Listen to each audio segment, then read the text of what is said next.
Wesley school విద్యార్థులు తమ స్కూల్కు దారి కల్పించాలని కోరుతూ నిరసన చేపట్టారు. ఎన్నో ఏళ్లుగా దాతల సహాయంతో పేద విద్యార్థుల కోసం వెస్లీ స్కూల్ ఎయిడ్ పాఠశాల నడుస్తుందని, అలాంటి పాఠశాలకు ఇప్పుడు దారి లేకుండా పోయిందని ఆవేదన వ్యక్తం చేశారు.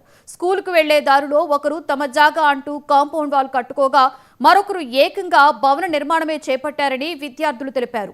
ఇప్పటికైనా ప్రభుత్వం స్పందించి తమ స్కూల్కు దారి కల్పించాలని విద్యార్థులు విజ్ఞప్తి చేస్తున్నారు.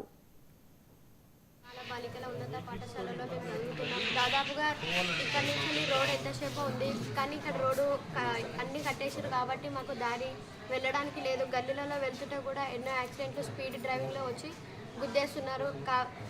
కానీ మాకు వెస్లీ బాలికలో రోడ్డు కావాల్సిందిగా కోరుతున్నాం. మేము ఫస్ట్ ఈ నుంచి మాకు దారి ఉంటుండే, మేము ఇక్కడ నుంచి రానికి మాకు ఇబ్బంది అవుతుంది. గల్లీలోకి వెళ్ళి వస్తుంటే యాక్సిడెంట్స్ అవుతున్నాయి. అందరు స్పీడ్గా డ్రైవ్ చేస్తుంటే ఎంతమంది హాస్పిటల్కి గురైనారు. మాకు దారి కావాలి. ఇది గల్లీలో నుంచి పోనీకి ఇబ్బంది అవుతుంది. దారి ఇవ్వాల్సిందిగా కోరుతున్నాం. ప్లీజ్ సార్, ప్లీజ్ అని math. Good morning sir, Nacharam Wesley బాలిక. మీరు అందరు ఏ క్లాస్ చదువుతారు?